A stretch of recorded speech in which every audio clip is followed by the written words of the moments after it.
आपको पैसों की सख्त जरूरत है। आप तुरंत बैंक में जाते हो अपना खुद का पैसा निकालने।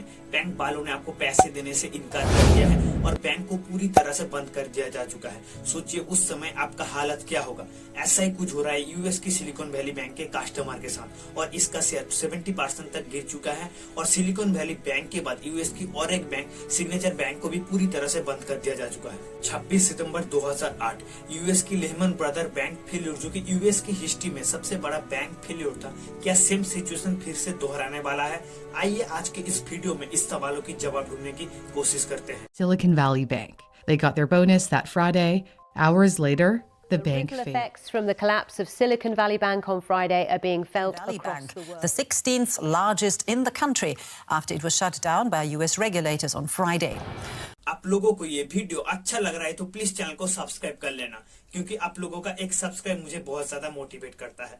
अपने टॉपिक पे वापस आते हैं। सबसे पहले तो हम लोगों को ये समझना पड़ेगा ये सिलिकॉन वैली बैंक है क्या और ये बैंक काम किस तरह से करती है। 1983 में स्थापना किया गया सिलिकॉन वैली बैंक, जो कि यूएस का 16 लार्जेस्ट बैंक है और ये कोई आम बैंक की तरह नहीं है और इसका कस्टमर कोई भी आम इंसान नहीं है। ये बैंक ज्यादातर venture capital, tech companies and startup को अपना पैसा लोन में देता है और यूएस के बाहर ज्यादातर स्टार्टअप्स कंपनी ही इसका कस्टमर है। सिलिकॉन वैली बैंक आधे से ज्यादा loan tech companies and health care companies को दे चुका है। टेक कंपनीजों का पहला पसंद सिलिकॉन वैली बैंक है, क्योंकि ज्यादातर बैंक हाई रिस्क होने की वजह से स्टार्टअप्स कंपनीज को फंड नहीं देता। 2020 में पैंडेमिक के दौरान टेक कंपनीजों को काफी ज्यादा फायदा हुआ और ये सब कंपनी अपनी पैसा एसवीबी में डिपॉजिट किया, जिस वजह से 2022 के लास्ट में एसवीबी यानी कि सिलिकॉन वैली बैंक का एसेट्स बन गया था 209 बिलियन यूएस डॉलर का। लेकिन अब सभी के मन में एक सवाल उठ रहा है कि ये बैंक इतना ज्यादा डिपॉजिट होने के बाद भी कोलैप्स किस तरह से किया।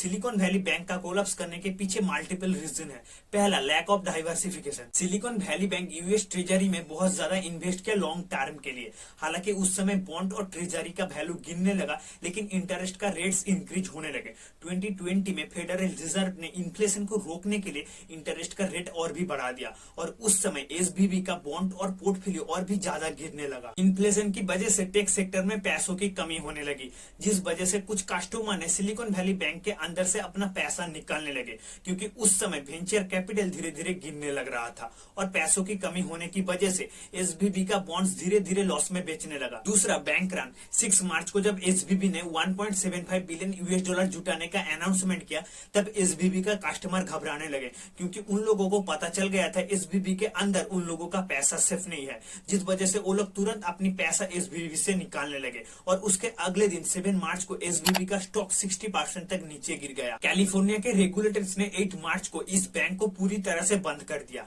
एफडीआईसी यानी कि फेडरल डिपॉजिट इंश्योरेंस कॉर्पोरेशन ने 12 मार्च को एसवीबी का डिपॉजिट को कवर करने के लिए एक नया bank the national bank of Santa Clara का स्थापना किया और एफडीआईसी ने सेंटा क्लारा के जरिए एसवीबी के पास जितना भी एसेट्स था सब कुछ बेच के इन्वेस्टर और डिपॉजिटरों का पैसा वापस करने की बात की। लेकिन एसवीबी कोलैप्स करने से सबसे ज्यादा लॉस हुआ वेंचर कैपिटल्स, इट्सी, रोब्लॉक्स और भी कई ऐसी टेक कंपनीज को। हालांकि एचएसबीसी, जो कि यूएस के अंदर बहुत बड़ा बैंक है, उसने एसवीबी का बॉन्ड को खरीद लिया और अपने साथ मार्च कर लिया, जिससे एसवीबी का इन्वेस्टर और डिपॉजिटर को अपना पैसा वापस मिल जाएगा। और 12 मार्च को यूएस की और एक बैंक सिग्नेचर बैंक को भी पूरी तरह से कोलैप्स कर जाती है। दरअसल ये बैंक क्रिप्टो करेंसी इन्वेस्टर के लिए है और क्रिप्टो करेंसी इन्वेस्टर लोग इसमें ही अपना पैसा रखते थे। जब ये सब इन्वेस्टर अपना पैसा निकालने गए सिग्नेचर बैंक से, तब सिग्नेचर बैंक पैसा दे नहीं पाया, जिस वजह से सिग्नेचर बैंक का भी स्टॉक्स गिर गया और सिग्नेचर बैंक भी पूरी तरह से कोलैप्स कर गया। और बात यहाँ पे खत्म नहीं होता। यूएस की और एक बैंक फर्स्ट रिपब्लिक बैंक, जिसके पास 70 बिलियन डॉलर है, वो डिमांड कर रहा है,